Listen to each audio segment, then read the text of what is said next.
यहाँ पे है कंठगत रोग। कंठगत रोगों में देखो, रोहिणी थी 5 प्रकार की, ठीक है, VPKRS, ठीक है, 5 प्रकार की रोहिणी, VPKRS याद करना है उसको। ये होता क्या है, रोहिणी में प्रदुष्य मांस दूषित करके गले में जो है थोड़ी ग्रोथ सी हो जाती है, अंकुर टाइप के हो जाते हैं, गल रोधी अंकुर उत्पन्न हो जाते हैं, वो रोहिणी है, ठीक है। आचार्य चरक जो है उन्होंने ऐसा कोई भेद नहीं किया है रोहिणी का, उन्होंने एक ही बताई है त्रिदोषज रोहिणी, और कहा है कि जीवा मूल्य अवतिष्ठन्ते, जीवा के मूल में वो अवतिष्ठ होती है, शीघ्रकारी है। और ये लाइन त्रिरात्रम परम तस्य जंतोर भवति जीवितम, ठीक है, मैक्सिमम 3 रात्रि तक जो है रहेगा, उसके बाद बंदा निकल लेगा, ठीक है। लेकिन अगर कुशल कोई वैद्य मिल जाता है, कुशलेन तो अनुप्रांत है क्षिप्रम संपदित, तो जल्दी से ठीक भी हो जाती है। ओके, तो ये लाइन त्रिरात्मम परमम तसे, ये एक दूसरी लाइन के साथ अक्सर कंफ्यूज किया करती है, जो कि है अपनी संखक वाली। तो उससे बचने के लिए आप याद रखना, इसमें एक वर्ड आता है परम, जो इसमें एक वर्ड आया हो परम, ठीक है, परम। तो परम डेस्टिनेशन है रोहिणी, रोहिणी जो है वो अच्छी जगह है, परम डेस्टिनेशन है, परम डेस्टिनेशन है रोहिणी, उसमें परम वर्ड नहीं होता है संख्यक वाले श्लोक में। ओके, सारंगधराचार्य जो है उन्होंने भी रोहिणी 5 ही प्रकार की मानी है, बट रक्तज नहीं मानी है उन्होंने, उसकी जगह पे मेदज रोहिणी को उन्होंने मान रखा है, ये हम शुरू में लिख के आ चुके हैं, ठीक है। अब सुश्रुत आचार्य के अनुसार जो रोहिणी डिफरेंट है उनके लक्षण यहाँ पे लिखे हुए हैं। वातिक रोहिणी में ये मांस अंकुरा कंठ निरोधी ने शिव, इतना आता है। पैतिक जो रोहिणी है क्षिप्र उद्गमा क्षिप्र विधा पाका। कफज रोहिणी जो है स्रोतस का निरोध स्रोतो निरोधनी मंद पाका गुर्वी स्थिर। गंभीर पाका अप्रतिवार वीर्य, ये सन्निपातिक है, ठीक है, गंभीर है और अप्रतिवार वीर्य है, ये सन्निपातिक है। रक्तज रोहिणी जो है सफोटा चिता पित्त समान लिंगा असाध्य। अब यहाँ पे टेक्निकली देखें तो दोनों ही असाध्य कही गई है, सन्निपातज भी रक्तज भी, लेकिन जो आंसर लगा करता है वो क्या लगा करता है, मगर कंठगत सतस्वर V4 असाध्य है, और इसमें सन्निपातिक रोहिणी है जो हम असाध्य लेते हैं, ठीक है। मगर में मैं गैर मानस्तान गलोग और रोहिणी, रोहिणी में सन्निपातज रोहिणी जो है असाध्य लेते हैं। रीजन बीइंग की दूसरे आचार्य ने भी इसको ही असाध्य बता रखा है त्रिदोषज वाली को, और सुश्रुत ने भी एक जगह जो है इसी को अकेली को बताया है, रक्तज वाली को हम नहीं इंक्लूड किया असाध्य वाली में, ठीक है, तो इसलिए ये लेते हैं। वैसे डिस्क्रिप्शन के वक्त तो दोनों को ही बोल गए, लेकिन असाध्य बताते वक्त उसको नहीं बोला है, रक्तज को सन्निपातज को केवल बोल रखा है, ठीक है। फिर हम आ जाते हैं कंठ सालूक में, ठीक है, सालू है ना, सालू, सालू गले से चिपकी रहती है, सालू गले पड़ जाती है, छोड़ती नहीं है, ठीक है, सालू जो है गले पड़ जाती है, छोड़ती नहीं है, या कंठ से चिपकी रहती है, ठीक है। तो चिपकने वाला दोष है इसमें, श्लेष्मा दोष है इसमें कंठ सालूक में, ठीक है, कंठ से चिपकी रहती है, ओके। सालू जो है कंठ से चिपकी रहती है, कंठ सालू। तो इसमें जो दोष है वो कोलस्थी मात्र दोष है इसमें कंठ सालुक में, ठीक है। कंटक सूक भूत है, शस्त्र निपात साध्य है, ठीक है, कंटक सूक भूत एंड शस्त्र निपात साध्य, ओके। कोलस्थी प्रमाण के लिए आपको इसको याद रखना, हम लोग ऐसे कर लिया करते हैं सालू का प्रमाण, क्योंकि ये पूछा करता है क्या मतलब किस क्या प्रमाण है, तो सालू का प्रमाण KA का, तो आपको याद रहेगा KA से कोलस्थी मात्र की जो है ये प्रमाण की ये थी, ठीक है। फिर आप आओ यहाँ पे, आपका जो ये है रक्त विश्रावण और तुंडी के रिवत इसका ट्रीटमेंट है। अधिजीवा में आगे, अधिजीवा में आपको याद ही होगा कि जिकर से हम लोग याद किया करते हैं, सुश्रुत वाले जीवा वाले जितने भी है, तो इसमें अधिजीवा में भी चूंकि जीवा लगा हुआ है इसलिए जिकर वाला ही इसमें चल जाता है। तो क और र कफ और रक्त इसमें दोष है। होती क्या है ये, जीवा अगर रूप सोत है एक, उपजीवा भी एक जीवा अगर रूप सोत था, ये भी जीवा अगर रूप सोत है। जीवा अगर बंद ऊपरी पाक हो जाने पर विवर्जित है, छोड़ देना है इसको। चरक और वाग्भट आचार्य क्या कह रहे हैं? चरक आचार्य ने कफ दोष मानना है और जीवा के अधोषोत कहा है इसको। वाग्भट आचार्य ने पी के आर पित्त कफ रक्त माना हुआ। जब हम वहाँ पे पढ़ रहे थे जीवागत रोगों में, तो वहाँ पे ही हमने वाग्भट का अधिजीवा पढ़ लिया था, क्योंकि वाग्भट आचार्य ने अधिजीवा वहाँ जीवागत रोगों में ही मान रखा था। वहीं हमने पढ़ा था कि जो ये वाग्भट आचार्य हैं, इन्होंने अधिजीवा को पकड़ के रखा हुआ था। ठीक है, पकड़ के रखा हुआ था, पकड़ा हुआ था इन्होंने अधिजीवा को, छोड़ ही नहीं रहे थे। सुश्रुत आचार्य कह रहे थे नहीं कंठ में लेके जाऊंगा, ये छोड़ ही नहीं रहे, कह रहे नहीं मैं जीवा से नीचे जाने ही नहीं दूंगा, कंठ में जाने ही नहीं दूंगा। तो इन्होंने पकड़ा हुआ था उसको, तो पकड़ा हुआ से ही आप पी के आर याद रखना, और जाने ही नहीं दिया नीचे जी। अधिजीवा बोला, जब जीवा नाम लगा हुआ है तो मैं नहीं जाने दूंगा कंठ में, वही पकड़ के बैठ गए। तो वहीं पकड़ने से ही पी के आर उसमें दोष हो गए, पी के आर पे कह रहे, ठीक है, और वहीं रह गया वो अधिजीवा वाग्भट आचार्य के अनुसार जीवा में, लेकिन सुश्रुत आचार्य उससे पहले उन्होंने कंठ में वर्णित किया है। ठीक है, ठीक है। तो चरक और वाग्भट वाला का जो कंसेप्ट है वो हमारे जैसा है कि उपजीवा जो होती जीवा के ऊपर, अधिजीवा होती है वो जीवा के नीचे। सुश्रुत आचार्य का थोड़ा अलग है। चिकित्सा में एक काल जो है यव अन्न का प्रयोग करना है स्निग्ध अल्प से, और उपजीविकावत चिकित्सा इसमें कर देनी है। वलय पे आओ। ठीक है, वलय नाम तो सब आपको वहीं से याद हो गए हैं, जो ट्रिक वहाँ पे कंठगत रोगों की लगाई है। अब यहाँ से सिर्फ आपको अंदर की डिस्क्रिप्शन और दोष याद करने हैं। ठीक बात है। वलय जो है, वलय कहते हैं रिंग शेप चीज को वलय कहते हैं, और वलय है ये रिंग।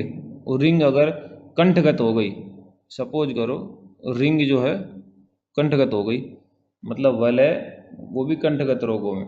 और रिंग जब कंठगत हो जाए, जैसे कई वो नहीं पोज वगैरह करते हैं, जो सैंपल वैम्पर में रिंग डाल देते हैं, तो आदमी ले जाए अटक जाएगी गले में जाके और अटक जाएगी। वलय इन द कंठ, रिंग इन द थ्रोट, क्या हो जाएगा? अनगति निवारी है। अब खाना थोड़ी ना खा सकता हो, अटक गई तो बिल्कुल खाना तो खा ही नहीं पाएगा। अप्रतिवार वीर्य, ठीक करना बड़ा मुश्किल है भैया। विवर्जनीय है ना, बड़ी इमरजेंसी टाइप की सिचुएशन हो जाएगी, दिक्कत हो जाएगी। जस्ट फॉर योर मेमोराइजेशन, ठीक है, कि वलय मतलब रिंग इन द थ्रोट, ठीक है, कंठगत रोग में तो क्या होगी? अन्न गति निवारी है, खाना वाना कुछ नहीं खा सकता बंदा। अपतिवारी विवर्जनीय। बलास, बलास में कंठगत बलास रोग है ये, हम याद रखा करते हैं, ये लिखा ग्रीन कलर में आपके सामने यहाँ पे, कंठगत बलास रोग। कंठगत बलास रोग जो है उसमें कै याद रखना और बै याद रखना, और कै और बै से जो है, कै से कै के और बै से वी, तो कफवात रोग है। कफवात इसमें दोष है बलास में। ठीक है, ये सिर्फ इसका नाम बलास है, हालांकि बस बलास जो है वो श्लेष्मा का पर्याय रहा करता है, लेकिन दोष इसमें वात कफ दोनों है, तो कंठगत बलास करके हम याद रखते हैं। इसका नाम हालांकि सिर्फ बलास ही है। एक रोग होता है बलास ग्रथित नाम का, वो नेत्र में होता है, शुक्लगत रोग होता है, उसमें सिर्फ कफ दोष होता है। बलास में क्या है? श्वास रुजा उपपन्नम मर्म छिद्दम दुस्तरम। ठीक है, इतना बोला हुआ है बस, और कुछ नहीं। एक वृंद, एक वृंद जो है वो एक करता है, एक वृंद जो है वो एक करता है। ठीक है, तो एक करता है, कै रे कर, तो कफ और रक्त इसमें दोष हो जाते हैं। कै और रे से जो है कफ एंड रक्त दोष इसमें हो जाया करते हैं। अच्छा, इसमें लिखा हुआ है इसकी डिस्क्रिप्शन में, बलास क्षतज प्रसूत, यानी कि बलास और क्षत की वजह से ये होता है। तो बलास तो कफ का ही होता है, और क्षत जो है वो रक्त का, रक्त की जगह खूब सिनोनिम में यूज होता है, तो ये कफ और रक्त की वजह से है क्या? ये एक शोथ है, एक स्वेलिंग ही है। वृत्त उन्नत यह सव्यथु, वृत्त और उन्नत होता है, धा कंडू वाला होता है, अपाकी है, मृदु है, गुरु है। ठीक है, तो एक वृंद जो है एक करता है। अब यहाँ पे हमसे एक गलती हुई है, वृंद जो है वो मिस हो गया है, दोनों एक साथ ही लिखे जाने थे, क्योंकि आचार्य सुश्रुत ने वृंद और एक वृंद की डिस्क्रिप्शन एक ही साथ मान के दी है। यही तो अलग उन्होंने कर दिया है, जब वृंद और एक वृंद को उन्होंने भावप्रकाश योग रत्नाकर लोगों ने अलग अलग कर दिया है कि नहीं? सुश्रुत आचार्य के मुग्गत रोग 65 है, भाइयों के भावप्रकाश योग रत्नाकर के 67 है, तो उन्होंने 2 एक्स्ट्रा करे हैं। वो जो 2 एक्स्ट्रा किए हैं उसमें से एक तो उन्होंने आपका जो ये क्या नाम था, दंत मूलगत रोग जो थे, ठीक है, उसमें से बढ़ा दिया दंत विदृधि वाला। ये सुन लो, जो अपने ने याद किया था वो ये बात थी कि जो डबल डिजिट थी आचार्य सुश्रुत की, जहाँ जहाँ पे वहाँ पे एक एक जोड़ दिया था उन्होंने। आई होप कि आपने पढ़ा होगा जाके, तो आपको पता हो रहा होगा कि 15 जो दंतमूलगत रोग थे आचार्य सुश्रुत के अनुसार, वो उन्होंने 16 कर दिए थे। और जो आपके कंठगत रोग कन 17 थे सुश्रुत के अनुसार, वो उन्होंने 18 कर दिए थे, तब 2 रोग बढ़ गए थे। ठीक है, तो खैर यहाँ पे आते हैं वापस। तो वृंद और एक वृंद उन्होंने अलग अलग डिस्क्राइब कर रखे थे, सुश्रुताचार्य ने एक ही मान के डिस्क्राइब है, एक है तो अलग है, लेकिन मतलब काउंटिंग में एक ही काउंट कर रखा है। तो उसी में वृंद यहाँ पे छूट गया है टॉपिक हमसे, तो वृंद हमने यहाँ पे लिखा है श्लोक, यहाँ पे ब्लू कलर से देखो। वृंद में है सम उन्नतम वृतम मंद दाहम तीव्र ज्वरम। ठीक है, सम उन्नतम, ठीक है, मंद दाह है, तीव्र ज्वर होता है इसमें, और जो है पित्त और रक्त इसमें दोष है। ऊपर देखो ग्रीन कलर से लिखा हुआ है ये वाला कि वृंद जो है, देखो दोनों की जोड़ी सही मिल जाती है। वृंद परे करता है, मतलब दूर दूर करता है, एक वृंद एक करता है, तो वो परे जो कर रहा है ना, परे पै और रे, पित्त और रक्त उसमें दोष है। और ये जो एक कर रहा है कै और रे, कफ और रक्त इसमें दोष है। ठीक है, उसमें भी पित्त क्षतज प्रकोपात वर्ड यूज होता है। तो क्षतज वर्ड जो है वो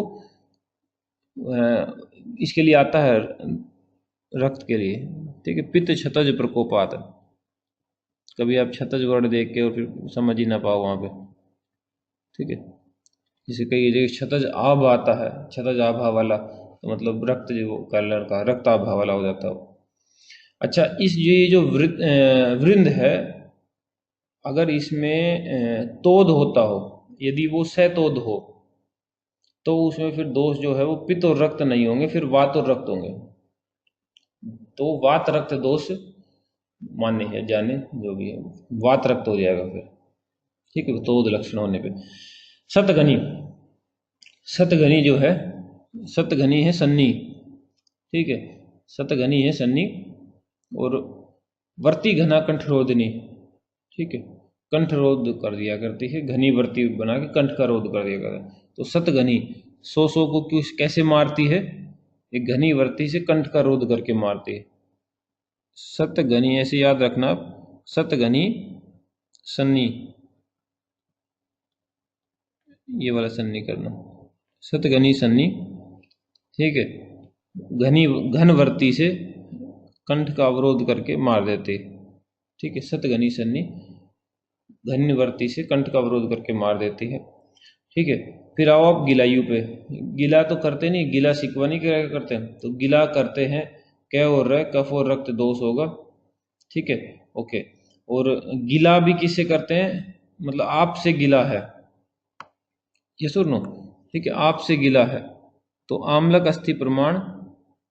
ठीक है गिला में, गिलायु में आप, ए डबल ए पी, आम्लक अस्थि प्रमाण, और ये गिलायु में आता है, और गिलायु में दोष है कफ रक्त। और जब गिला इंसान को, मान लो दूसरे इंसान किसी से गिला हो जाती है, गिला मतलब नाराजगी हो गई कोई नहीं है, तो फिर खाना खाने का भी मन नहीं करता, गला ऐसा लगता खाना जैसे गले में ही अटक गया है ना, इंसान बहुत उदास सा हो जाता। तो वही इसमें लक्षण भी आया है, संलक्ष्यते सक्तम ई वसनम, जस्ट फॉर योर मेमोराइजेशन, ऐसा नहीं रियल में ऐसा हो रहा। संलक्ष्यते सक्तम ई वसनम, ऐसा लगता है जैसे गले में खाना अटक गया है। ठीक है ना, ओके। शस्त्र चिकित्सा इसमें करने को बोला हुआ, सभी में शस्त्र चल रहा है। ठीक है, फिर आप आओ नेक्स्ट। गल विदृति, गल विदृति सन्निपात से है, पूछा करता खूब कि क्या है, तो सन्निपात दोष है इसमें, और डिस्क्रिप्शन की वो नहीं है, भेदन करना है इसका।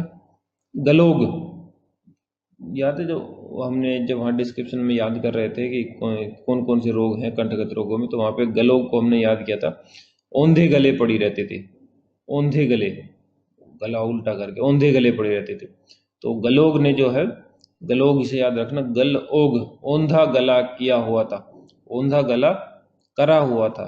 कैसा गला किया हुआ था, औंधा गला करा हुआ था। तो कै और रे से कफ और रक्त हो जाएंगे, ठीक है। और अगर गला औंधा कर दोगे, उल्टा कर दोगे, तो क्या खाना खा पाएगा? नहीं। क्या जल ले पाएगा? नहीं। क्या बोल पाएगा? नहीं, बेचारा को उल्टा लटकाएगा। अन्य जल अवरोधी वात गतिर निहंता, अन्य जल का भी अवरोध है, वात गति भी गई। इतना जबरदस्त सोफ होगा, सोफो महान अन्य जल अवरोधी वात गति निहंता। स्वरघन, स्वरघन जो है वात से है, ठीक है। भिन्न स्वर है, शुष्क विमुक्त कंठ है, श्वसन दोष, ठीक है। भिन्न स्वर है, शुष्क विमुक्त कंठ है, श्वसन दोष। ओके, मतलब कहते हैं ना आवाज सी खराब हो गई, कुछ भी ऐसा मतलब शोर थ्रोट ही हो गया समझ लो, तो गला खराब हो गया तो आवाज भी खराब ही आएगी। तो वही स्वर घन है, तो वात से होता है, भिन्न स्वर हो जाता है, गला एकदम सूखा सूखा सा लगता है।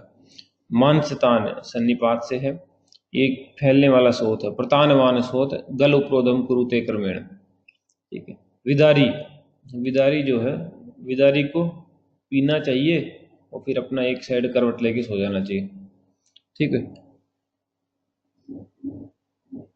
विदारी जो है एक्चुअल में दारू भी कर सकते थे थोड़ा, विदारी से मैं दारू को पियो अपने, पीना चाहिए।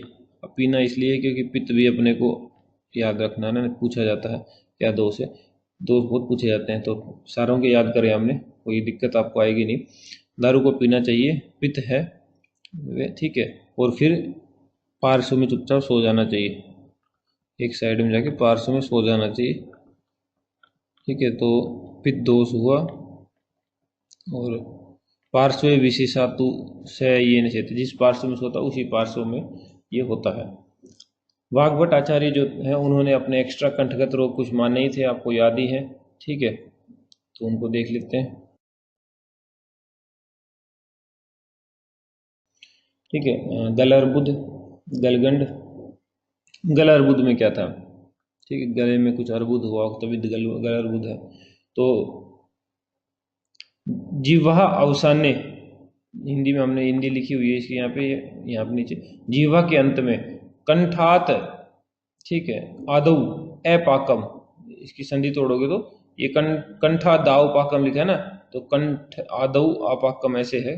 तो कंठ के आदि आरंभ में एक अपाकी शोथ होता है, उस कोई पेन नहीं होता उसमें, ठीक, निरुज है, स्थिरम रक्तम, उसको गल अर्बुद नाम दिया जाता है।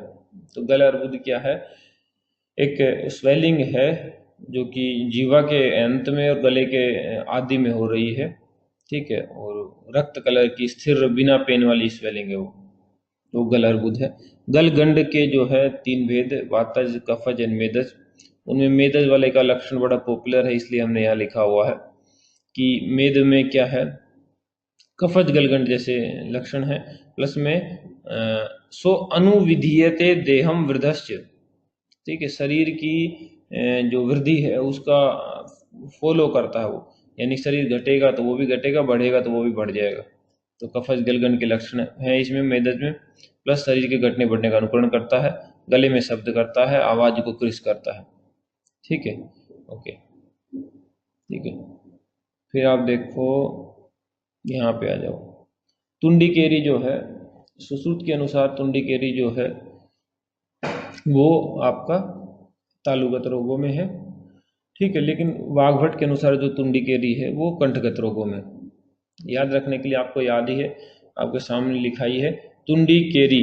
तो पहले तो के और री, कै और रै, कफ और रक दोष है इसमें। दूसरी बात है सुश्रुत है सीनियर, तो सुश्रुत पहले आए तो तुंडी केरी का तय लेके चले गए और उस तय से उन्होंने बनाया तालु, तो ये हो गया तालुगत रोग।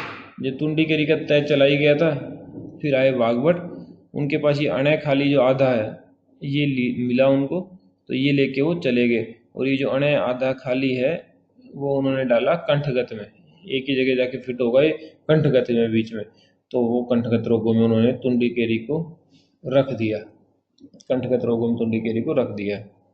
ओके, चलो अब हम पढ़ते हैं एक बार सर्वगत रोग, ठीक है। ये कंठगत हो गया, बस सर्वगत बचा है वो कर लेते हैं एक बार।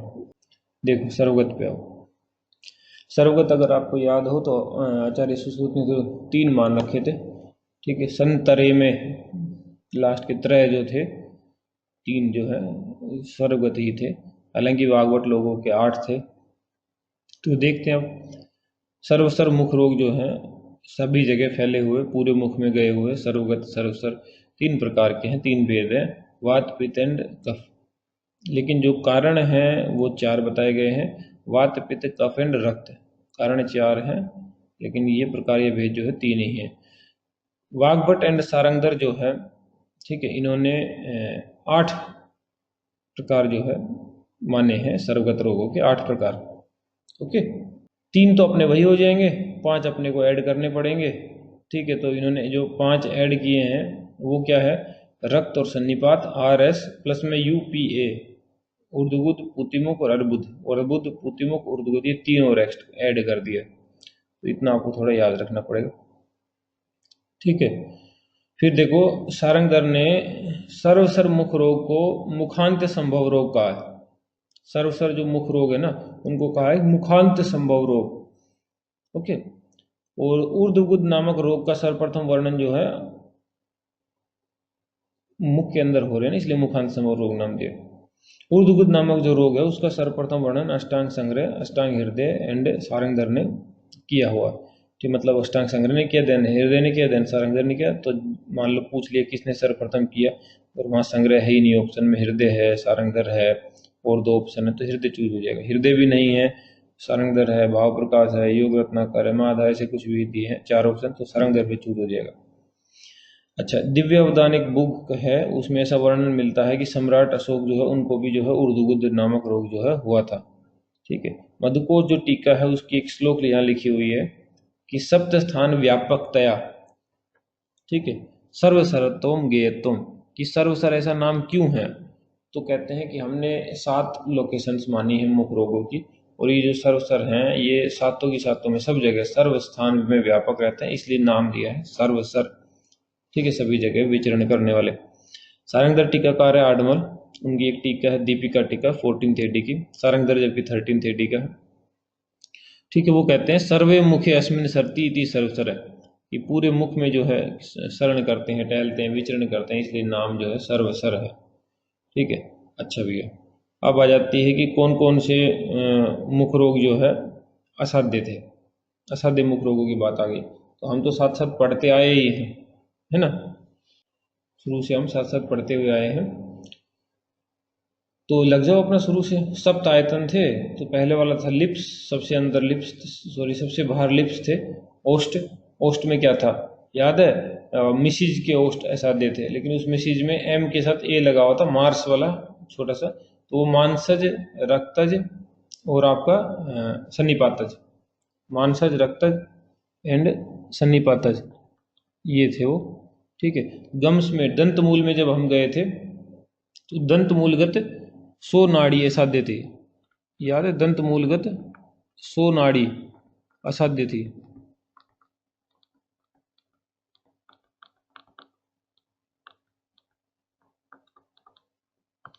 दंत मूलगत 100 नाड़ी असाध्य थी, तो 100 से जो है एक शोषिर था, और नाड़ी से जो है अपने को नाड़ी रोग लेना था, ये सुर नो। ठीक है, दंत मूलगत 100 नाड़ी असाध्य थी, तो 100 से 100 से याद आ रहा है, वहां पे भी बात हमने लिख ली थी, सन्निपात नाड़ी और शोषिर, ये 2 असाध्य थे। ठीक है, नाड़ी में सन्निपात, ऐसे ना करना कि कहीं भूल जाओ, तो आप चाहो तो दंत मूलगत 100 सन्निपात नाड़ी असाध्य है, ऐसा भी कर सकते हो।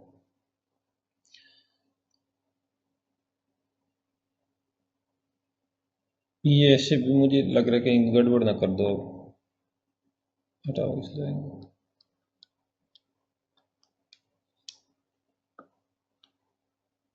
आप याद रखना, ससुर की दंत मूलगत सन्निपात नाड़ी होती नहीं, वातिक नाड़ी पैतिक नाड़ी का सन्निपात नाड़ी असाध्य होती है। ठीक है, ससुर की दंत मूलगत सन्निपात नाड़ी असाध्य होती है, ये बात आप याद रखना। ओके, तो ससुर से सोशिर हो जाएगा, ससुर से सोशिर, और दंत मूलगत तो ये रोग है ही, ठीक है। और सन्निपातज नाड़ी से सन्निपातज नाड़ी हो जाएगा। ओके, टीथ में आओ, लिप्स, लिप्स के बाद गम्स, गम्स के बाद टीथ, टीथ में आओ तो बीडीएस जो है वो असाध्य थे, ठीक है। भंजनक, दालन और श्यावदंत, भंजनक, दालन और श्यावदंत, ये 3 असाध्य थे। ये ऑलरेडी पीछे आ चुके हैं, आप ना लिखो, फर्क नहीं पड़ता, क्योंकि पीछे ये तो बस रिवीजन के। टंग में आए, जीवा में, तो हमने याद किया था कि आलसी जीवा असाध्य होती है, ठीक है। आलसी जीवा असाध्य होती है, तो जीवा में केवल एक ही असाध्य था और वो था अलस वाला, ठीक है। आलसी जीवा जो है असाध्य होती थी, जीवा में एक ही था आपका आलास, ठीक है। और तालु जो है उसमें कैंसर यानी कि तालु अर्बुद, ठीक है, तालु अर्बुद, और वो अर्बुद रक्त से होने वाला अर्बुद था, वो की जो कि असाध्य था, तालु अर्बुद असाध्य था। कंठगत में मगर, कंठगत, V4 सत स्वर असाध्य थे, ठीक है। तो मैं से आपको जो है कौन सा मास्तान लेना था, और गै से जो है गलोग, और रे से जो है रोहिणी, लेकिन सन्निपातज रोहिणी। कंठगत से कंठगति हो गया, V4 वलय विलास वृंद विदारी, ये 4 नाम याद रखने थे। सत स्वर से सतगनी और स्वरगन, स्वर सतगन स्वरगन, ये याद रखना था, ये कंठगत याद हो जाते हैं। बस इतने ही थे असाध्य में। टोटल जो है 19 असाध्य है। मुख रोगों में जो है टोटल 19 असाध्य होते हैं। ये मुख रोगों में नीचे ये ऊ आया हुआ है, ठीक है, ऊ, और ऊ से जो है 19 बनता है। मुख रोगों में 19 असाध्य होते हैं, ठीक है। अच्छा।